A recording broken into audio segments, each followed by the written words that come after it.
Ever feel like you're just cursed?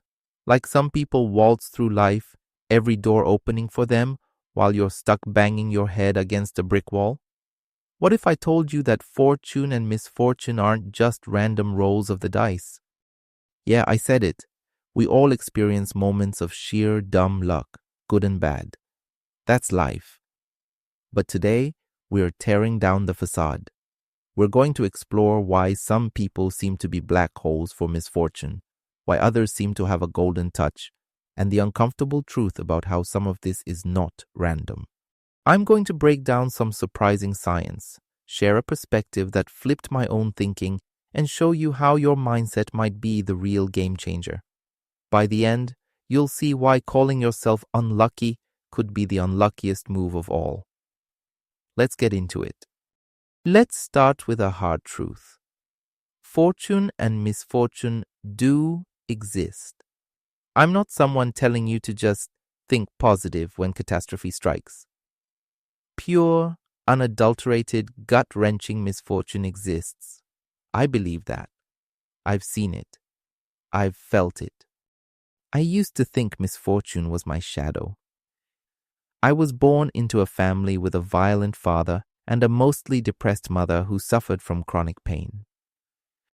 I had an older brother who always rejected me and brought legal troubles into the family. I've always struggled with anxiety, which ruined my friendships and job opportunities. I've lived through hell since I was a child, without any fault of my own, just the misfortune of being born in the wrong place. But then I stumbled across a perspective that shook me. It came from someone I'll call my inner skeptic, inspired by a thinker who questioned everything, including the idea that we choose our fate. They argued that misfortune isn't some cosmic punishment, it's just life. And the real tragedy? Believing you're doomed to suffer makes you miss the opportunities staring you in the face. And this idea I hear peddled around, especially in some religions, that we should offer our suffering to a superior God or to evolve like said in some esoteric circles. Frankly, I find it insulting, a cowardly way to explain away the inexplicable, to make sense of horrors that have no sense. You think someone dying in agony in a concentration camp chose that path to evolve? You think a child suffering unspeakable abuse signed up for it? Get real. This universe, this dimension we're in, can be a place of profound inherent suffering. It's not a moralistic game where if you're good, only good things happen. The universe, in that sense, doesn't give a damn about our neat little human concepts of fairness when it comes to the raw deal some people get. No one, and I mean no one, would consciously choose a life filled with devastating accidents, crippling disease, or constant soul-crushing loss if they truly had a choice in that moment. So yes, sometimes life just deals you a terrible hand. That's the brutal, non-negotiable part of misfortune. And we have to acknowledge that before we can talk about anything else. Okay, so we've acknowledged the harsh realities, but what about the rest of it?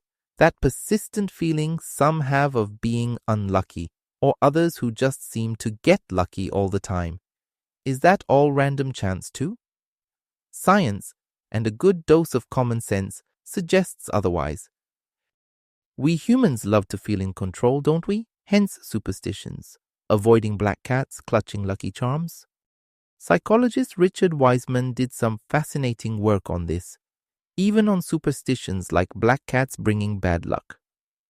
Wiseman's team had a black cat cross people's paths before a coin toss game. Did it affect their luck? Not one bit. Amulets?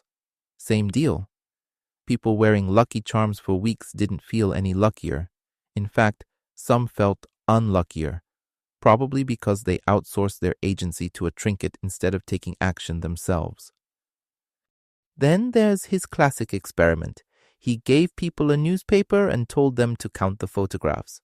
The self-proclaimed unlucky people meticulously, painstakingly counted every single one, taking several minutes. The lucky ones? Many of them spotted a huge message on the second page in less than a minute. Stop counting. There are 43 photographs in this newspaper.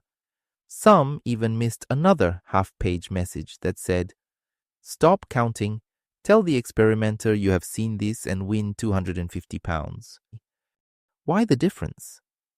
The unlucky were so narrowly focused on the task, so rigid in their approach, they completely missed the glaringly obvious opportunities right in front of them.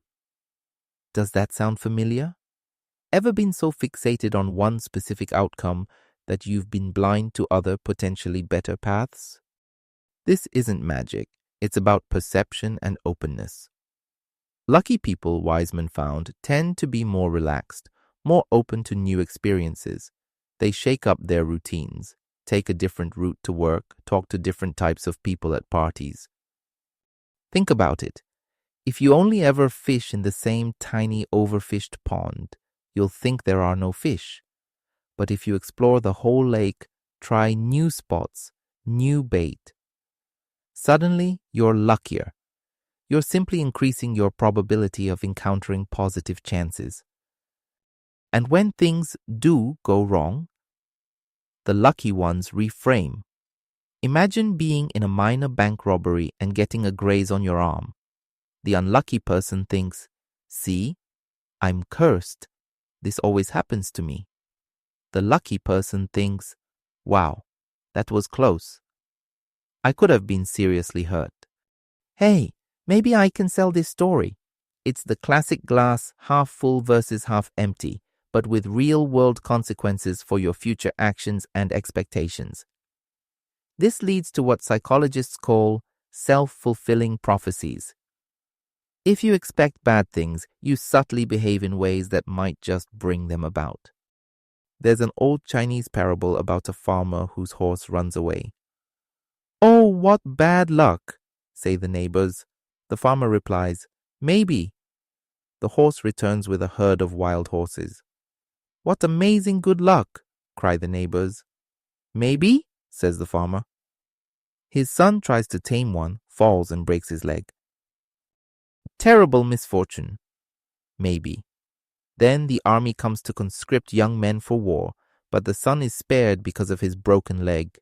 Incredible luck. Maybe. See? What seems like fortune or misfortune is often just a snapshot in time, its true nature yet to be revealed, and heavily dependent on our interpretation. The ancient Latin said, "Every man is the artisan of his own fortune." And Wiseman's research essentially backs this up with 4 principles lucky people unconsciously use. 1. They maximize chance opportunities by being open and creating variety. 2. They listen to their intuition. Those gut feelings are often your brain rapidly processing past experiences. 3. They expect good fortune, creating positive, self-fulfilling prophecies. 4. They turn bad luck into good by reframing and learning. So, if a lot of luck is about our mindset and behaviors, what happens when we slap that definitive label on ourselves? I am an unlucky person. This, my friends, is where it gets truly insidious. In fact, jumping to conclusions is dangerous, full stop. Especially the conclusion that you are inherently unlucky. Why? Because that belief isn't just a passive thought, it actively reshapes your reality. When you label yourself as unlucky, you start acting like it. Your shoulders slump, your smile fades, you avoid risks. I once knew a guy, let's call him Mike, who was convinced he was cursed. He'd walk into a room, head down, muttering about his bad luck. Guess what? People steered clear. Opportunities passed him by, not because of some cosmic hex, but because he was broadcasting stay away. He was unavailable emotionally, socially, everything. If you internalize I'm unlucky, you might stop trying. You might approach new situations with a cloud of negativity, unconsciously sabotaging potential good outcomes. Your body language, your tone, your willingness to engage, it all shifts. You essentially build a fortress around yourself that good fortune can't penetrate because you've already decided it's not coming.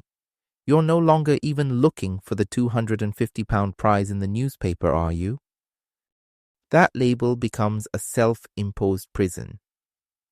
As the anthropologist Alfonso Di Nola noted, the very belief in bad luck can create such intense suggestion that it predisposes you to seek out negative occasions and become a victim of your own disgraces. So, let's bring it all together. Does pure, random, unavoidable fortune and misfortune exist? Yes, absolutely.